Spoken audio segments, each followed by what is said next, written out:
Buenos días a todos y a todos los que nos acompañan de manera presencial y a distancia. Mi nombre es Karen Chávez y a nombre del maestro Gilberto Chávez Orozco, director del Instituto de Posgrado en Derecho y de la Academia Mexicana del Derecho Procesal del Trabajo, les damos la más cordial de las bienvenidas. En esta ocasión, por compromisos contraídos con anterioridad, él no podrá estar con nosotros, pero envía sus saludos.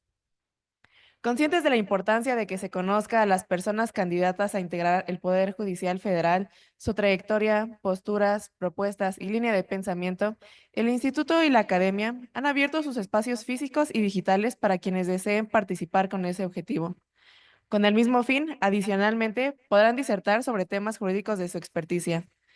Deseamos que este ejercicio sea de la mayor utilidad. Así, el Instituto y la Academia aportan su esfuerzo para que México tenga a los y las mejores personas que integren juzgados y tribunales federales, así como la Suprema Corte de Justicia de la Nación.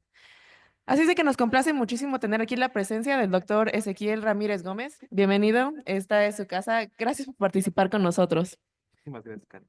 Tengo aquí una ligera reseña de su trayectoria. Solamente le leeré algunas breves para que sea de viva voz del doctor Ezequiel Ramírez, que nos haga el favor de compartirnos su trayectoria, posturas y disertación del tema riesgos penales en las relaciones laborales en México, en lo cual, por supuesto, estará abierto al final de su participación a que haya 10 minutos de preguntas del público.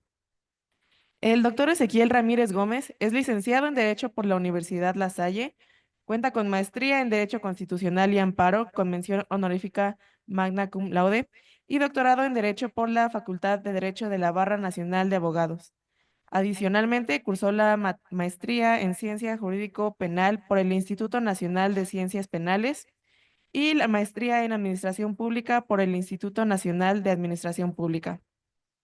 A lo largo de su carrera ha ocupado diversos cargos en el gobierno federal, de los cuales destacan director jurídico del órgano interno de control en la Secretaría de Educación Pública, director de quejas, denuncias e investigaciones del órgano interno de control en la Autoridad Educativa Federal en la Ciudad de México, director de información en la Secretaría de la Función Pública, subcontralor en el Instituto Mexicano de la Radio, contralor en el Instituto Nacional de Cardiología Ignacio Chávez, director de control, registro patrimonial y sancionados en la Contraloría de Poder Judicial de la Federación, secretario técnico en la ponencia de la Consejería Lilia Mónica López Benítez, entre otros.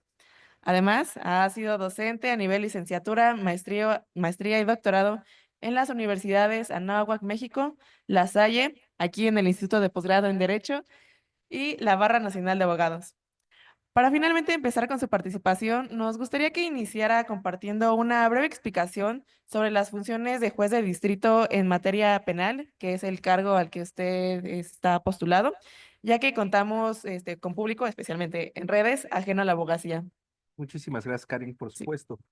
Primero hacer un contexto. Muy buenos días a todos los que nos hablan y nos conocen desde el Instituto de Posgrado en Derecho, que es mi casa, la considero así, y también a los compañeros que desde redes nos saludan. Primero hacer un pequeño contexto en torno a este esquema de la reforma que va en razón de que la ciudadanía pueda elegir a sus propios juzgadores.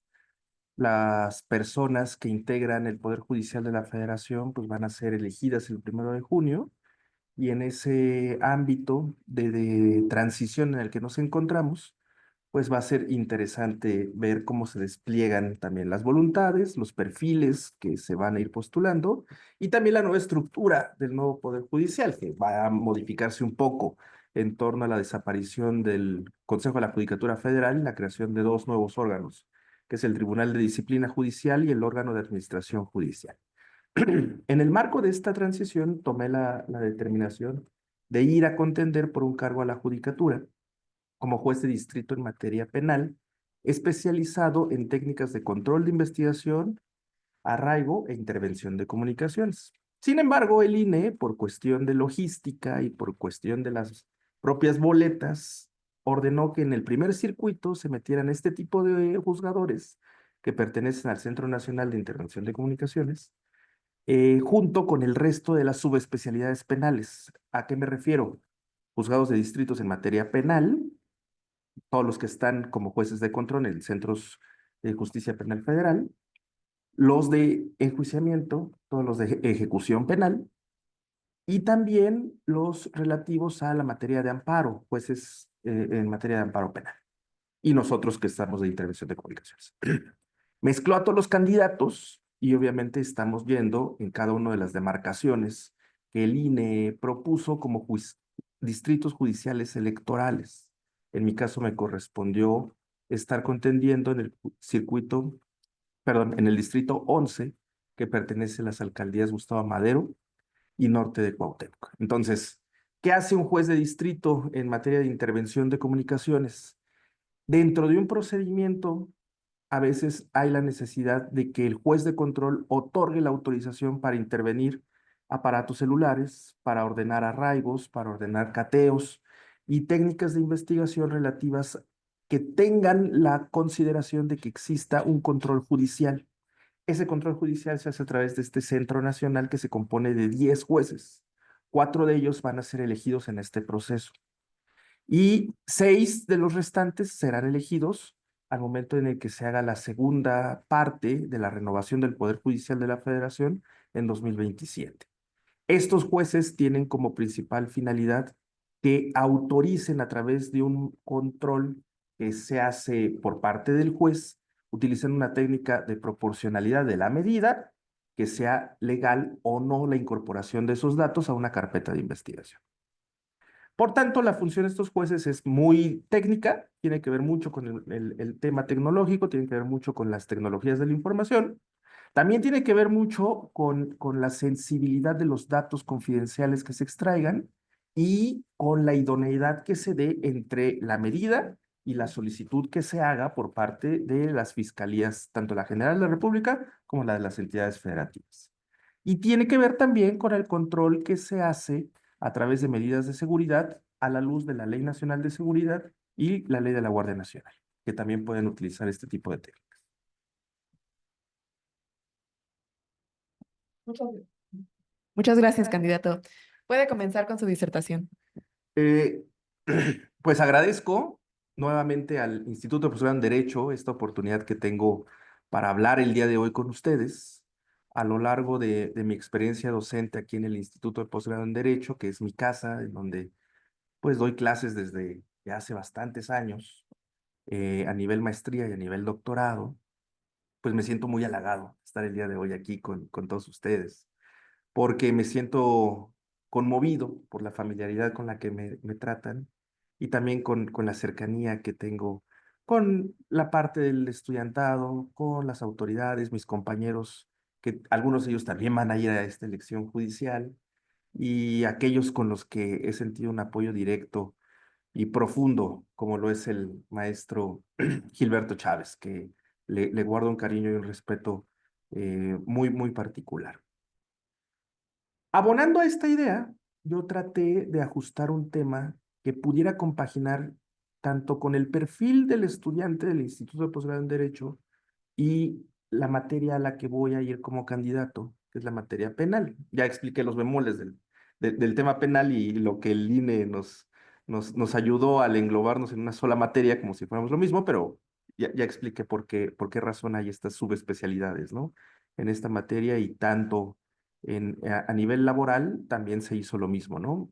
En primer circuito unieron todos los laborales de carácter individual, de carácter colectivo y de materia de amparo. Hicieron prácticamente lo mismo. Todo lo consideramos para laboral, aunque sabemos que no es lo mismo llevar individual, que no es lo mismo llevar colectivo y no es lo mismo llevar amparo. Pero para efectos de las boletas y en las elecciones, pues así va a funcionar. Al ver ese perfil, yo elegí este tema que se llama riesgos penales en las relaciones laborales en México. Es decir, el perfil del estudiante del Instituto de Profesores de Derecho es un profesionista que en su gran mayoría es un gran conocedor de la materia laboral, pero que puede ser que conforme va avanzando la relación laboral, tanto de una parte como la patronal, como de la parte del trabajador, se puedan generar algunos riesgos en donde puedan caer circunstancias que puedan ser consideradas como delitos. Y en ese aspecto yo centré esta intervención. Este tema del cual les quiero hablar el día de hoy es muy relevante en el mundo jurídico y sobre todo en materia empresarial. ¿Qué riesgos pueden salir entonces y qué riesgos pueden surgir de las relaciones laborales? Tradicionalmente, los conflictos laborales se resolvían en el ámbito de la justicia, tanto la administrativa como la laboral. Sin embargo, en los últimos años hemos visto que una forma que ha evolucionado el esquema de justicia ha sido con una criminalización progresivista en ciertas conductas empresariales y laborales que pueden derivar en una responsabilidad penal. ¿En qué momento entonces una mala práctica laboral puede cruzar la línea hacia el ámbito penal? Primero, entender que México no es ajeno a una tendencia internacional en donde el derecho penal comienza a regular no solamente los delitos comunes, sino también algunos aspectos de las prácticas empresariales, incluyendo las relaciones de trabajo. Esto es a través de los tratados internacionales en donde nosotros, como país, hemos adoptado algunos márgenes sobre convivencia y algunos códigos específicos a través de actividades comerciales que trascienden las fronteras, no solamente de nuestro país, sino que llegan a otros países y tienen una consideración que va muchísimo más allá. En México, en materia penal, pues tenemos nuestro Código Penal Federal, que tiene también diversos correlativos en el ámbito local y que pudieran considerarse como una especie de tipos penales relacionados con el ámbito laboral. Pueden tratarse temas como accidentes laborales graves derivados de negligencias, pueden tratarse con la trata de personas con fines de explotación laboral, la discriminación laboral, el hostigamiento o el acoso sexual en el trabajo, y terminamos con una parte que es la responsabilidad penal de las personas jurídicas, que es un tópico al que se ha abierto muchísimo la doctrina, en donde en la práctica no ha habido una intensificación, pero que está latente a través de nuestro Código Nacional de Procedimientos Penales, y que a partir de que se conformó en esta reforma, pues lo tenemos ahí considerado. Por eso, en esta intervención me gustaría abordar a manera de tópico, tenemos, no nos quieres mucho. Perfecto, en este tiempo que tenemos de nuestra conferencia, algunos tópicos relevantes en torno a estas actividades que a manera de introducción, que posteriormente a lo mejor a ustedes les pudiera familiarizar o pudieran considerar indagar un poco más, les pudieran resultar atractivos o inclusive novedosos. El primero de ellos, relacionado con la omisión de medidas de seguridad e higiene. Nuestro artículo 123 de la Constitución establece una obligación patronal para garantizar condiciones de seguridad en el trabajo. Sin embargo, no se puede cumplir con esta parte si existe un incumplimiento por causa de una negligencia y que este incumplimiento ocasione lesiones de carácter grave o inclusive la muerte. Y con esto pudiéramos inclusive hablar de una comisión de delito de homicidio o lesiones de carácter culposo previsto en el Código Penal Federal. Por ejemplo, que una empresa no proporcione equipo de protección a sus trabajadores y que a consecuencia de ello sufre un accidente fatal. Todos estos nosotros los podríamos evitar tomando en cuenta todas las normas oficiales mexicanas de seguridad e higiene, a las cuales las grandes empresas tienen la responsabilidad de ceñirse y atender ciertos protocolos y medidas de actuación, establecimiento, dependiendo el número de actividades, inclusive la oportunidad de que tengan médicos en las empresas, ambulancias o inclusive en obra, en donde se les actualice y se les capacite también para que estas medidas de seguridad sean utilizadas de forma correcta. Sin embargo, estos trámites de responsabilidad por parte de los grandes empresarios, pues muchas veces tienden a irse diversificando de acuerdo a la ganancia o a la erogación de gastos que en algún punto se pueden considerar como innecesarios, ¿no? Por tanto, la responsabilidad de la empresa empieza a ser más amplia y también de la patronal para poderle hacerle llegar a los trabajadores los insumos suficientes para que puedan cumplir con los trabajos encomendados. Un segundo tópico puede ser la discriminación de carácter laboral.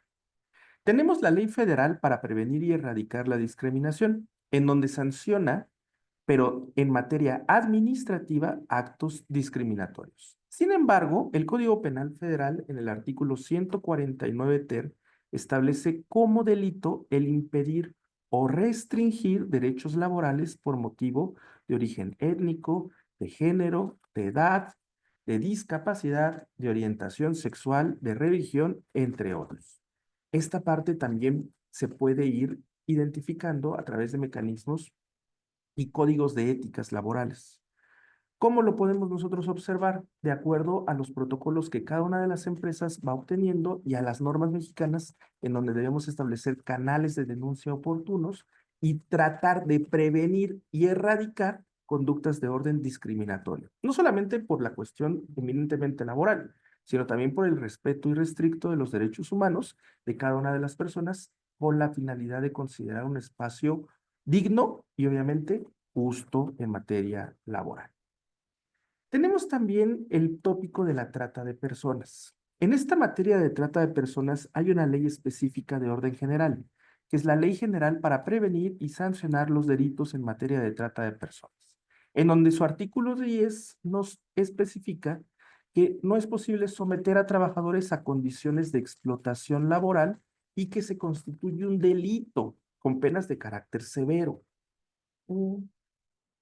Esto puede abarcar circunstancias de acuerdo a la forma en la que se argumente y que se vaya formando una carpeta de investigación que puede ir relacionadas con salarios no pagados, condiciones de trabajo inhumanas o la retención de documentos de identidad por parte de los patrones. Muchas empresas con una finalidad obviamente de explotación, obviamente de generar mayor margen de utilidad y sobre todo ganancia en sus productos, pudieran caer en alguna de estas condiciones y constituirse un delito de trata de personas con fines de explotación laboral.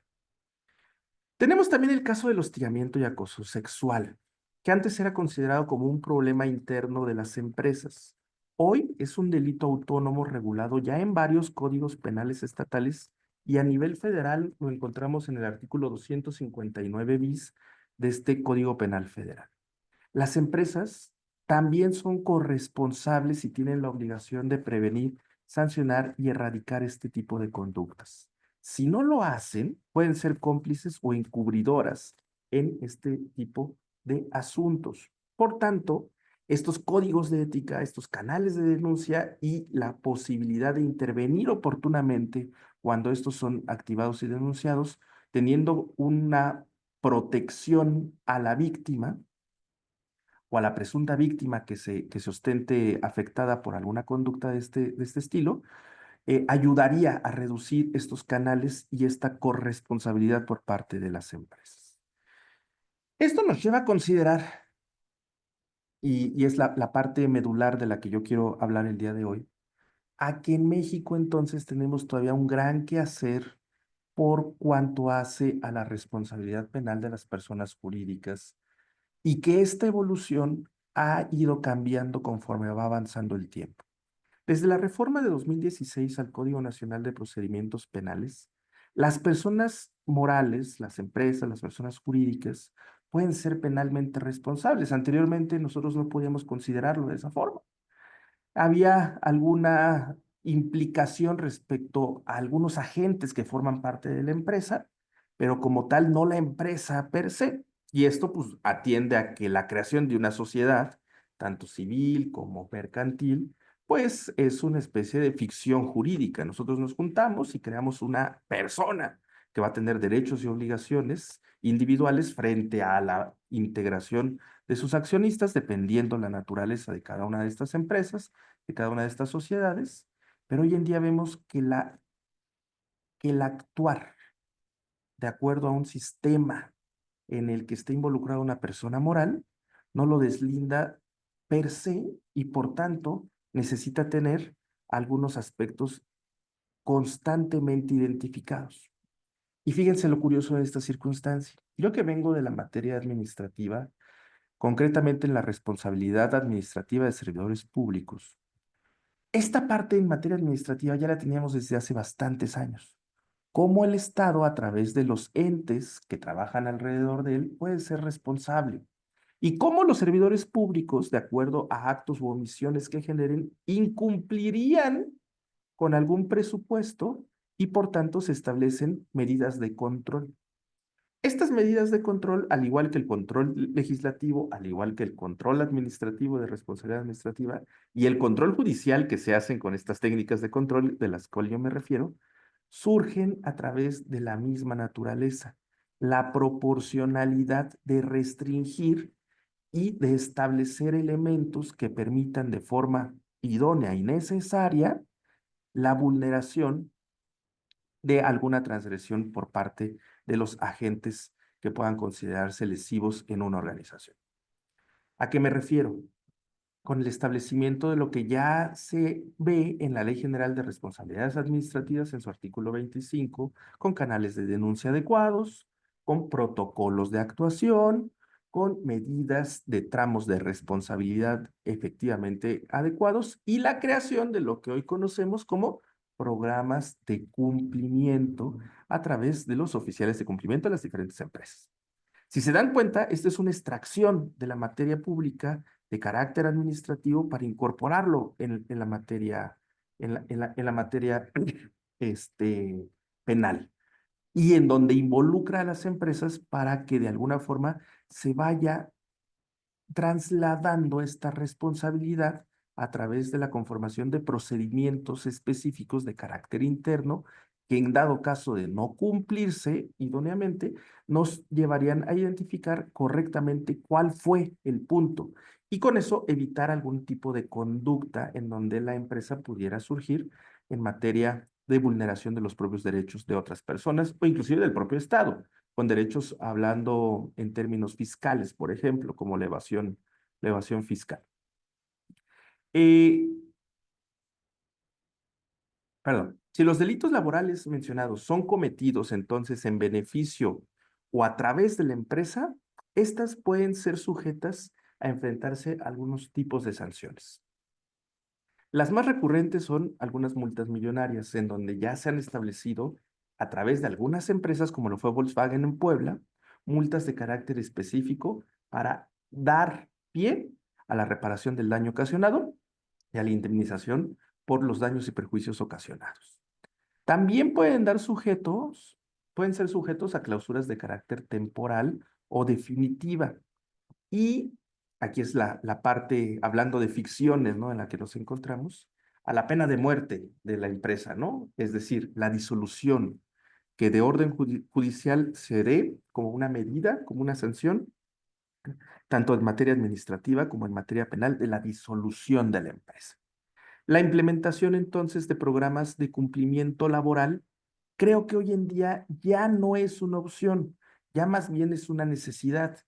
Y esta elaboración de programas de cumplimiento como una necesidad que necesitan todas las empresas, independientemente del tamaño de la misma, creo que debe de venir no solamente de abogados especializados en temas de cumplimiento, sino que estos abogados también reflejen un conocimiento al menos profundo en materia administrativa, en materia laboral y sobre todo por las implicaciones a las que puedan llegar a ser sujetos en materia penal. Concluyo, hay algunos factores que agravan estos riesgos potenciales. Estos factores que pueden agravar la posibilidad de consecuencias penales se pueden identificar como la falta de capacitación sobre derechos humanos laborales, es decir, que pensemos que el actuar recurrente de los directivos de estas empresas sea una circunstancia que no lo violente y que no lo tengamos en conciencia. La ausencia de protocolos de seguridad e higiene que muchas veces lo dejamos para un aspecto de escritorio, con la finalidad de cumplir con las autoridades del trabajo, con las autoridades administrativas o con las autoridades ambientales.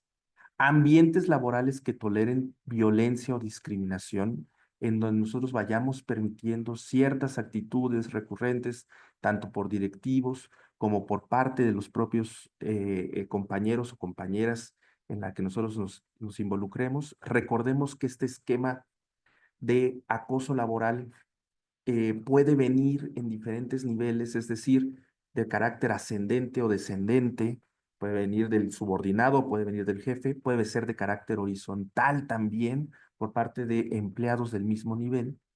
Y también lo puede ser un manejo negligente de accidentes de trabajo con la finalidad de ocasionar un daño menor al patrimonio de la empresa al enfrentarse cuando haya un accidente de este tipo. Y sobre todo, lo más grave que yo considero es la ausencia de programas de cumplimiento laboral dentro de las empresas. Eso es un riesgo en el que nosotros nos encontramos si somos empresarios o formamos partes de una empresa y que obviamente nos va al momento de explotar algún tema a venir a echar en cara todo este esquema y todo este problema. ¿Qué podríamos mencionar entonces? Pues algunas tendencias en donde los patrones fueron procesados penalmente por accidentes mortales o donde las empresas completas fueron investigadas por trata de personas en algunas maquiladoras del norte de nuestro país. La autoridad laboral y la autoridad penal ahora comparten información. No crean que actúan de carácter individual o solo.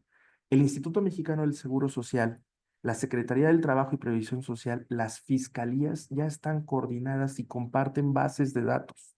Y estas bases de datos se van a ir vinculando a carpetas de investigación cuando se detectan irregularidades de carácter grave. También lo hace el Infonavit, también lo hace en materia de derecho burocrático el ISSSTE y el FOBISSSTE.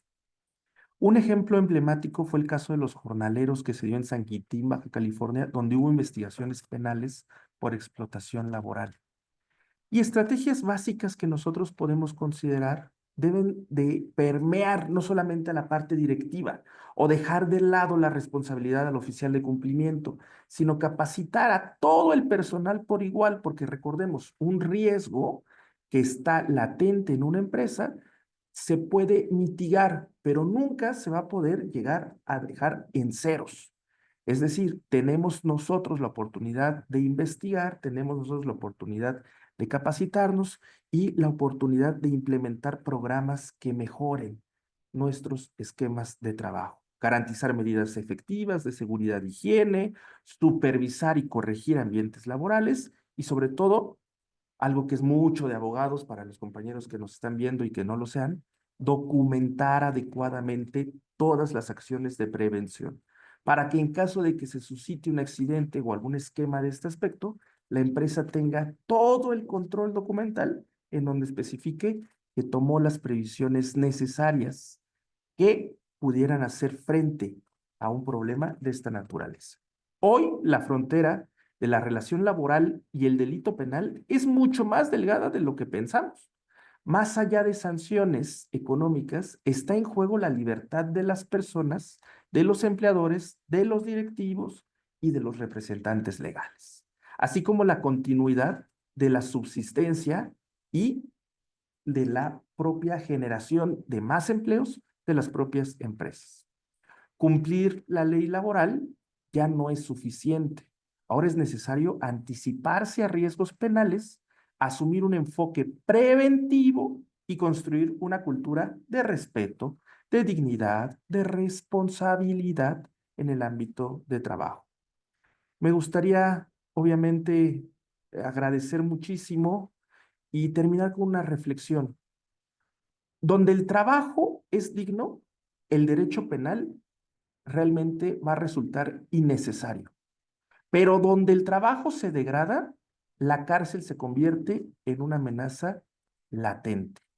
Cuidemos mucho estos esquemas de trabajo, cuidemos mucho nuestros protocolos y sobre todo continuémonos capacitando a todos estos abogados de empresa, a todos nuestros empresarios, a todas las personas que están involucradas en el tema a seguir respetando los derechos humanos.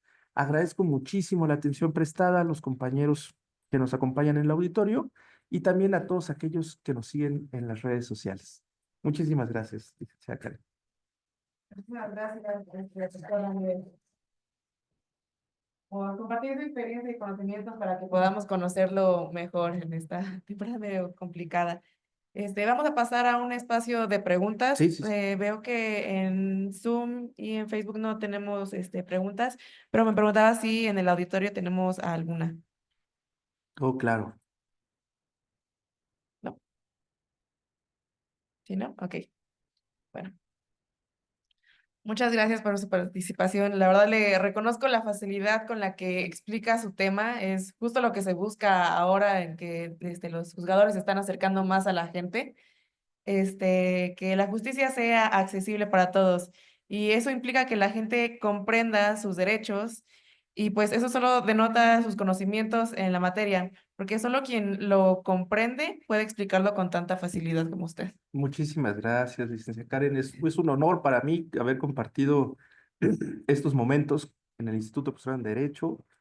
Agradezco nuevamente a las autoridades que nos abren este espacio, no solo a mí, sino a todas las personas candidatas y candidatos que estamos en esta contienda. Sabemos que es un tema que durante estos 2 meses va a ser pues, bastante complicado. Todo lo que es abril y mayo, pues, es un periodo electoral en donde tenemos que estar muy atentos a los perfiles, a lo que queremos por nuestra judicatura, a quienes queremos formar parte de la misma. También es un espacio de reflexión personal, de crecimiento en torno a qué buscamos también en este nuevo proyecto de justicia y de administración de justicia en nuestro país.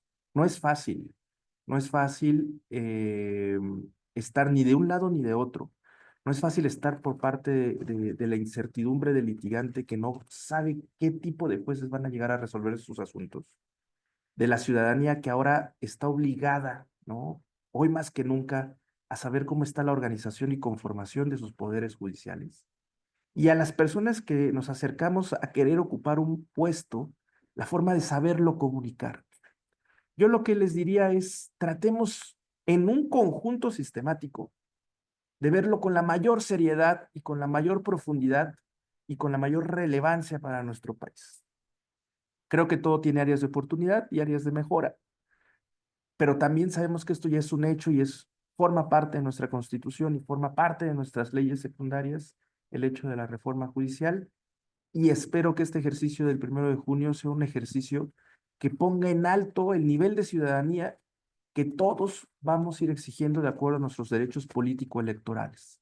Tanto las personas que van a ejercer su voto a través del sufragio en las urnas, como las personas que vamos a ser votadas, y que pongamos en este aspecto la mayor consideración, el mayor esmero y la mayor responsabilidad por parte de cada uno de nosotros.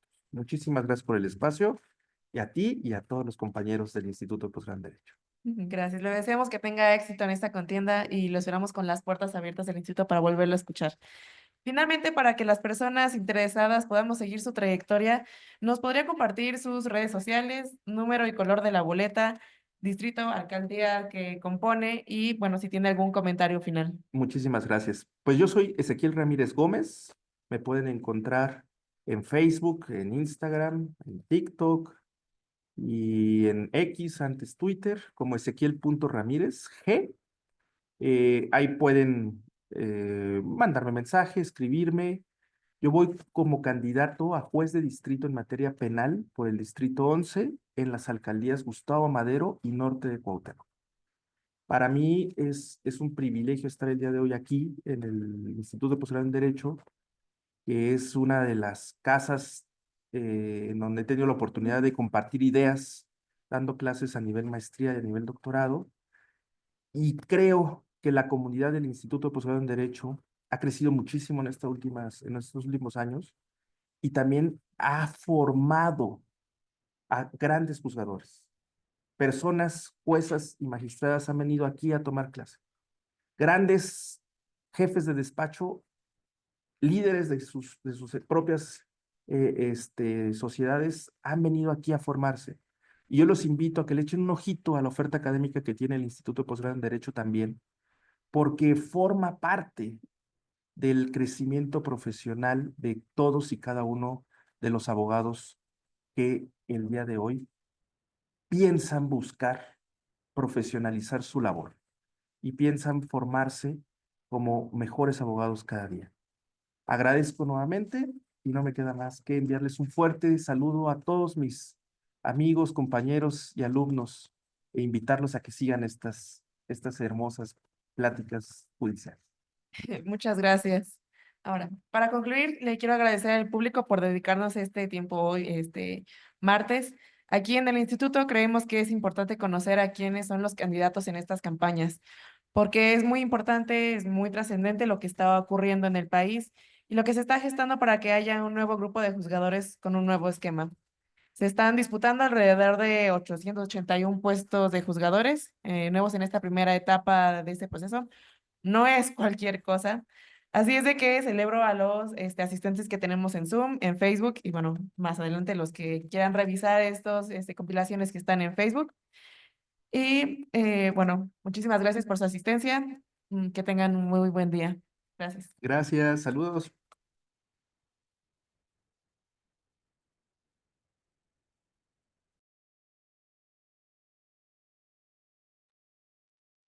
Ah, Entonces, saludo al doctor Ezequiel Ramírez desde la sala de última espera del aeropuerto. Un abrazo y le auguro, más que desearle, le auguro éxito, mi querido doctor. Gracias por su presencia. Fuerte abrazo y también gracias a la licenciada Karen Santal por su conducción, que nos dio de manera obligada y fue muy atento para dejarle ahí en lugar. Muchas gracias, excelente día. Un abrazo, doctor. muchas gracias, maestro. Un honor que me haya escuchado y le mando un fuerte abrazo hasta donde esté. Muchas gracias, igual, éxito. Hasta luego. Gracias.